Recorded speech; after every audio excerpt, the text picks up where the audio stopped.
exatamente sobre as sugestões dadas pelo João Belutti que encontraram resistência na nossa mesa. O João falou que tem duas propostas aqui. Ele acha que não tem que nomear o Lewandowski por conta de ofensa a princípio da moralidade e pessoalidade, e uma proposta de que o ministro do STF não poderia ir para a política. E o Renato já falou, mas o Rica quer falar e a Mônica também. Nós vamos ouvir os dois. Rica Mello. Vamos lá, gente. Estava comentando, o Lewandowski foi um ex-ministro do STF. E o que acontece? O Moro, ele ainda era juiz quando ele foi ao ministério. O que eu vejo que muitas vezes a gente acaba defendendo, a gente pensa nas pessoas. Ah, mas o Lewandowski, ele foi imparcial quando votou lá o impeachment da Dilma. O Moro era parcial ou era imparcial em relação aos partidos de esquerda, ao Lula, né, e ao PT, a toda a Lava Jato e tudo mais. Então, a gente às vezes começa a ter esse tipo de discussão e aí sempre fica a discussão que é quase meio a meio, né? Quem é favorável àquela ideologia diz, não, o Sérgio Moro, ele pode sair como juiz, pode se tornar ministro e tudo mais. A direita, naquele momento, hoje o Sérgio Moro, nem direita nem esquerda, ninguém mais gosta do pobre Sérgio Moro. Mas naquele momento, sim, o Sérgio Moro tinha um grande apoio, ele até podia ter ido depois para candidato a presidente, tinham pesquisas que eu me lembro que ele era muito bem avaliado e tudo mais, mas naquele momento estava tudo certo para o Sérgio Moro sair como juiz e se tornar um ministro. Então, a direita, a esquerda achava que isso era um absurdo. Então agora o Lewandowski quer sair, né, vai sair lá de um ex-ministro do STF e vai para o ministério. Agora a direita fala, não, porque, poxa, como assim Lewandowski tem um conflito de interesse, etc. O que eu estou querendo dizer é o seguinte, eu não estou nem entrando, eu já falei isso no começo do programa, um pouco tempo atrás, eu não vejo problema aqui em relação a isso, se as regras têm que ser claras, né?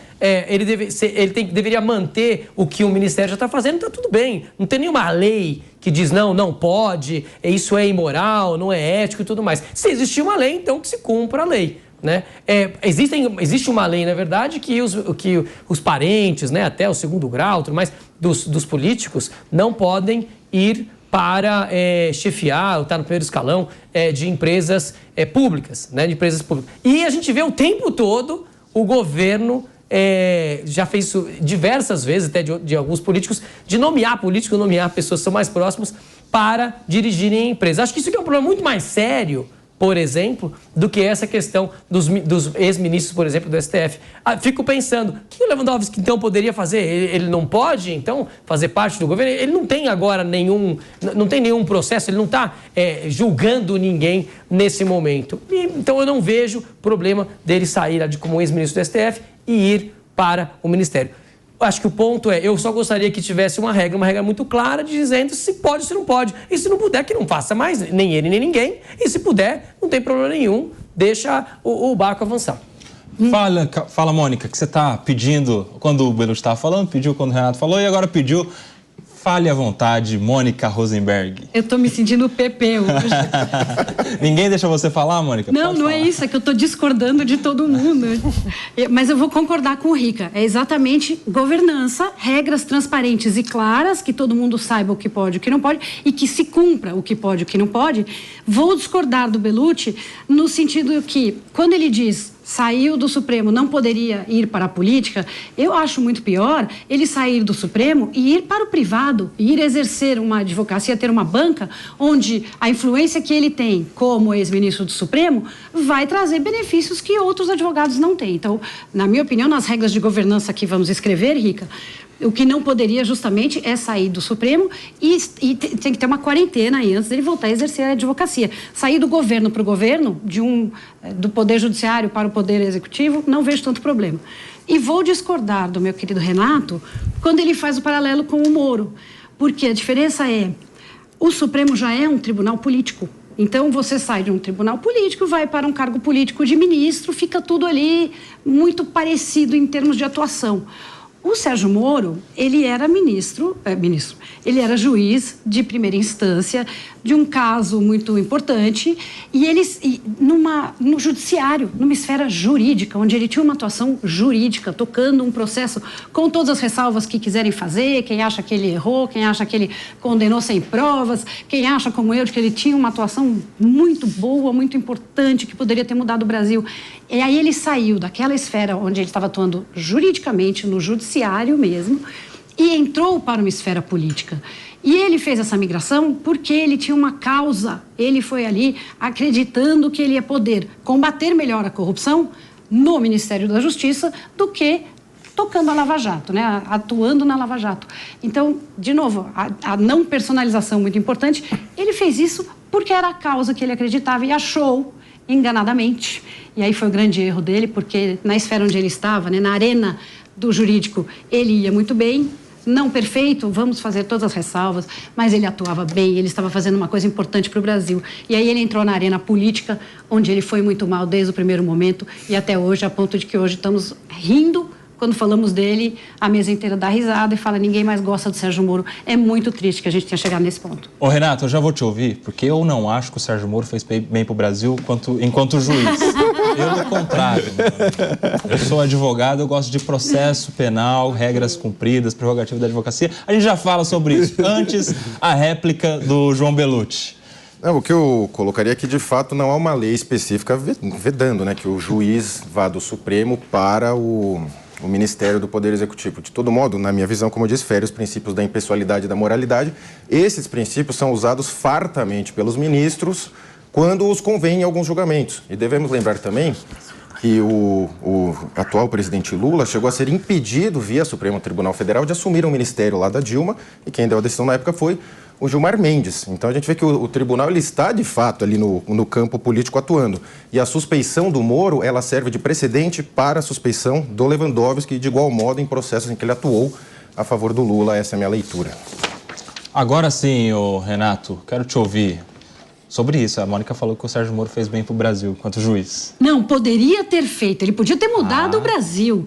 Justamente, ele nos custou a oportunidade de mudar o Brasil porque decidiu entrar na política. Ah, tá. Você acha que ele deveria ter continuado como juiz da 13ª Vara Federal? Foi um erro ele virar ministro, com certeza. Foi um erro. É isso? É isso. E se ele tivesse ficado juiz, tinha mudado o Brasil. Quero te ouvir, Renato. Longe, eu acho que foi uma decisão errônea. Aí eu faço minhas as palavras do ministro Gilmar Mendes. Eu acho que foi uma decisão equivocada ter aprovado o Sérgio Moro no concurso para juiz federal.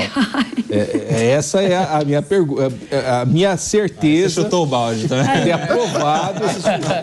Mas isso o Gilmar Mendes fala. Abre aspas. Como é que um sujeito desse, porque juiz bom, gente, somente de primeira instância, que lida com fatos, que está tratando de fatos. Juiz bom é juiz que se manifesta nos autos, não é juiz que pega o holofote para si, não é gente que quer salvar o país de cima de uma determinada causa. Então, não é assim. Juiz bom se manifesta nos autos, ouve as partes e age com imparcialidade. Se quer fazer política, sai e vai para a arena política. Esse é o ponto fundamental, especialmente quando você está na primeira instância, que você tem acesso às partes e você tem acesso a fatos. Você não está discutindo direito, você não está discutindo tese, está discutindo se o cara matou ou não matou, roubou ou não, esse tipo de coisa. Então, é muito perigosa essa relação de poder judiciário com mídia, com política, com espetáculo. E o Moro, ele se perdeu nesse papel todo. Kobayashi, você como aí conselheiro da OAB, né? Eu até conto uma situação. Uma vez me colocaram num grupo, advogados com Sérgio Moro, e fazia uma campanha para uma determinada candidatura na OAB. Eu falei, vocês são loucos, e saí do grupo imediatamente. Porque alguém que faz escuta em telefone de advogado, hoje ministro do STF, o Zanin, teve o escritório o seu escritório com escuta colocada. Alguém que tem esse tipo de prática, que comanda o próprio Ministério Público combinando provas e tudo mais. Esse juiz não é imparcial. Isso daí está violando as prerrogativas da advocacia e, para mim, não serve na condição de juiz. Por isso que eu questiono sempre a maneira de se conduzir o processo penal por parte do Sérgio Moro. Foi um triste episódio. Hoje ele não tem apoio nem no Poder Judiciário. E só para deixar claro, quando eu falo critico a atuação do Sérgio Moro, não tem nada a ver com a política. Tem a ver com a maneira como ele conduziu os processos. Porque qualquer um de nós pode ser processado. E claro, se nós formos inocentes, a tendência é que sejamos absolvidos. Todo mundo tem que ter esse direito, se defender e demonstrar a sua inocência. É claro que muitos são culpados, vão ser processados, vão ser condenados. Mas o processo tem que ser preservado, direito de defesa e tal. Teve um dos processos do Bunlai, que a defesa protocolou as suas alegações finais, que é a última defesa do processo em uma matéria penal, 2 minutos depois, entrou no site a sentença condenando o Bunlai com uma sentença de mais de 100 páginas. Estava pronto. Como é que alguém pode condenar alguém se não lê a defesa? Então, assim, não estou dizendo que se a defesa fosse lida, seria absolvido. Enfim, quem é culpado tem que ir para a cadeia, tem que ser preso, tem que ser processado. Mas com o mínimo de oportunidade de se defender. Então, assim, é só sobre esse ponto de vista do desrespeito. Primeiro, a imparcialidade, ficar combinando em grupo de Telegram com quem faz acusação, dando sugestão para quem faz acusação, isso já fere uma separação importante. Deixa eu só... Para concluir, vai, Mônica. É que eu concordo com vocês dois. O problema é ele ter se perdido e ter querido entrar nessa esfera da política e ter resolvido que ele ia ser o salvador da pátria e perdeu de vista os limites do processo e os limites do que ele podia fazer ou não. Passou entrou onde não poderia ter entrado e aí começou toda essa derrocada que foram... Tanto é que uma série de processos e uma série de que foram julgados por ele, provavelmente poderiam chegar em resultados parecidos com o que chegaram. Claro. Porém, os ritos não foram seguidos, o processo não foi seguido da maneira como tinha que ser seguido. Eu acho que gente, eu tô junto com vocês aí, estamos com um monte de advogado aqui, eu sou economista, não sou advogado igual esse povo, não. Só que é o seguinte, mas tem um ponto aqui importante. Para quem, então, não está no meio aqui dos advogados e tudo mais, dá uma raiva, dá um ódio, você que está em casa, dá uma raiva, porque o cara vem com uma declaração de embargo de declaração, embargo de não sei o que, a gente nem sabe o nome. O que a gente vê, o que a gente sabe é que quanto mais grana o cara tem, quanto mais poder o cara tem, mais tempo ele consegue ficar entrando, vendo as possibilidades, aquelas pelo no ovo de cada uma das coisas que estão acontecendo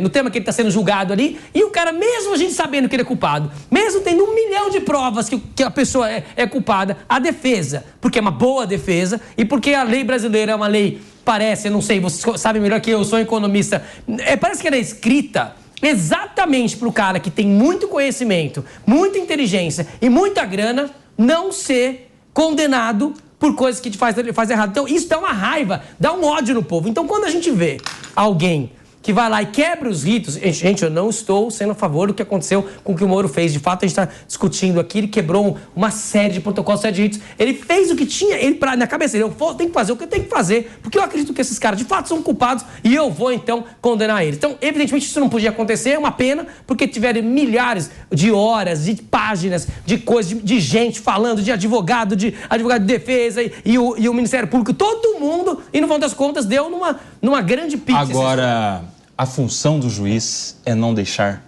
pelo no ovo. Renato Ribeiro. Bom, eu só faço para fechar esse assunto. Imagine você que está me assistindo, se um juiz de primeira instância, lá da Flórida, ele resolve fazer uma escuta e decide por uma escuta no telefone do Biden ou do telefone enquanto presidente do Trump, do Obama, do George Bush. O que aconteceria com esse juiz nos Estados Unidos? Se esse sujeito grampeasse o presidente da República para ouvir o que o presidente da República está fazendo, independentemente do partido. O que aconteceu com o Sérgio Moro? Não é uma defesa a Dilma.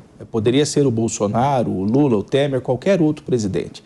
Ele grampeia um presidente da República sem ter poderes para isso e, quando ele acha alguma coisa que pode gerar um rebuliço político, ele joga isso no horário nobre num telejornal de outra emissora. Já vaza isso diretamente para esse telejornal, para criar um rebuliço político no país. Isso, me desculpe, isso não é função de juiz. Se isso acontecesse nos Estados Unidos, com certeza o sujeito seria imediatamente preso. Aconteceria isso. No Brasil, ele se tornou famoso e até consagrado. Naquela época era capa de revista, né? O Moro com roupa de boxeador, de pugilista e todo tipo de coisa que nós vimos.